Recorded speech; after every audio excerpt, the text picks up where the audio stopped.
when a 37-year-old woman gets shot, not once but thrice, and from point-blank range, the President of the US goes on record saying that the woman was the culprit because she violently, willfully, viciously tried to run down the immigration officer. Now, this is absurd, this is a lie, this is propaganda. However, the lackeys of this president repeated the lies and was suggesting that this woman was a militant, a anti-ICE protester, a lesbian, which is all pretty stupid, which is all unnecessary, because we have multiple videos showing that the woman was trying her best not to drive into or ram this immigration officer. She was actually driving away from this man. But still, this man definitely needs a psychiatric analysis apart from criminal prosecution. Shoots her in her face, as I said, 3 times.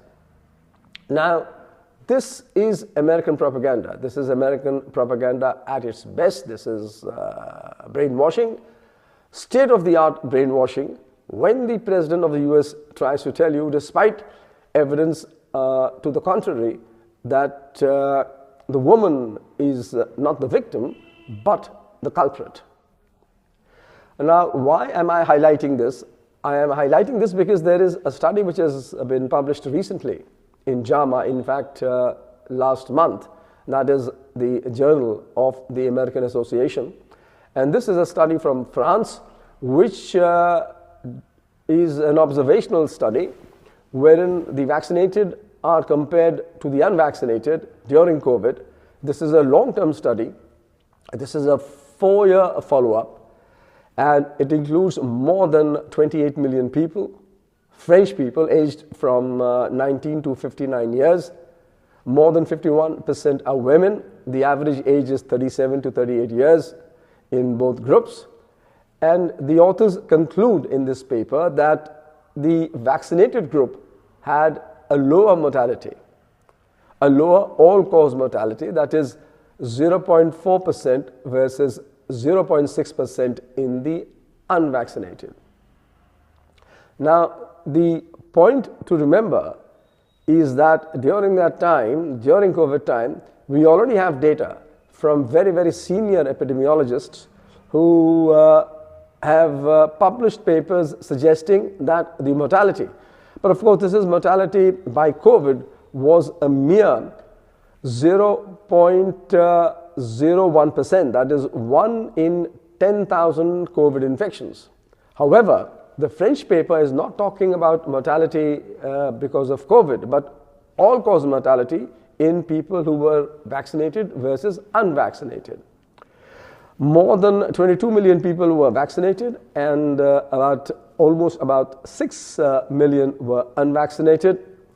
The follow-up began from the 1st of November 2021, and this included people who had been vaccinated from May to October in France.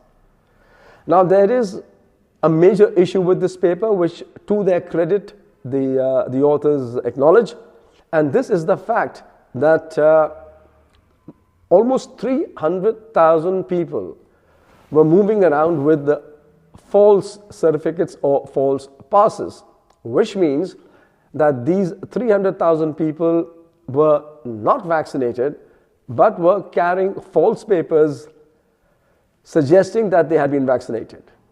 Now, with such a large number of people, the conclusions can be faulty. You cannot be definite that the vaccinated group had a lower mortality of 0.4% versus 0.6%. That is a 25% reduction in relative mortality. Now, of course, 300,000 amounts to just 1% of the total population studied, and this may not make a major difference, but the reference provided by the French paper tells us that this was the tip of the iceberg. Now we must understand that France traditionally had been or is very skeptical about vaccines. I will give you a link to this paper also. There was an online survey done in the May of 2021, wherein it was revealed that 43% of the French population was in favor of mandatory vaccination, whereas 41 or 42% of the population was against mandatory vaccination, and 15% were undecided. So we can draw safely the conclusion that the French are not very gung-ho about COVID vaccination, or at least were not very enthusiastic in 2021 and 2022. And from here comes the fact that we have another paper, and I'm giving you a link of this paper also, that there were at least 300,000 official people with unofficial vaccination certificates.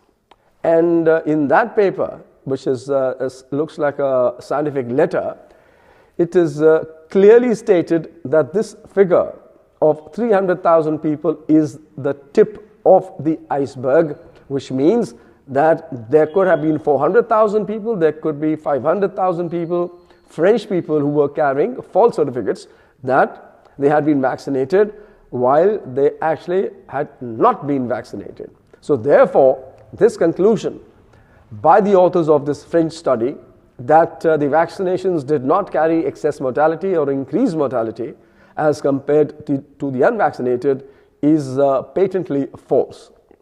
The other issue which the authors acknowledge is the fact that they do not know the cause of these deaths in almost 40% of the people who died.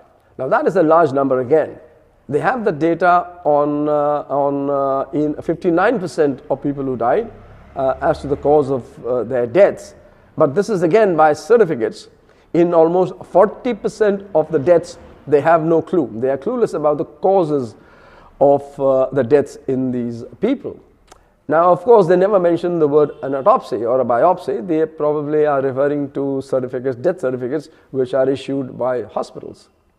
The other problem with this study is that the authors mention that people with COVID who got into hospital and there were deaths, these people died, and in the vaccinated group there were about 280 people who died versus 308 in the unvaccinated, which gives us the percentages of 0.001% in the vaccinated versus 0.005% in the unvaccinated, which again the authors are suggesting that the vaccinated had fewer deaths as opposed to the unvaccinated when they got admitted in a hospital with COVID.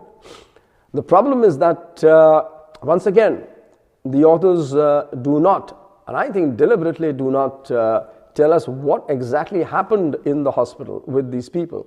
We must know what was the treatment administered to these people. That is very important. We must know whether steroids were used and at what point, in what doses, because we have the recovery trial, which was a very famous trial, which had more than 2,000 patients of COVID, which clearly showed that the mortality ranged from about 18% to 40%, and just one injection of dexamethasone, that is Decadron 6 milligrams, just one injection of 6 milligrams of dexamethasone reduced mortality in patients who needed oxygen, either by a ventilator or by a non-invasive ventilation. But when dexamethasone was used in patients who did not need oxygen, it actually, instead of reducing mortality, increased the death rates. Now this is a very important point. So this study, which is actually talking about dilating on deaths because of COVID in hospitals and suggesting that the vaccinated people had lower deaths, must tell us the details. They must give us at least some information as to what was the treatment administered in these patients, whether in the paper or in the appendix. whether, the other point is, remdesivir was used. We all know, and we knew it before COVID, that remdesivir was a very toxic, it was a deadly drug, which carried a mortality of ranging from 50 to 80%.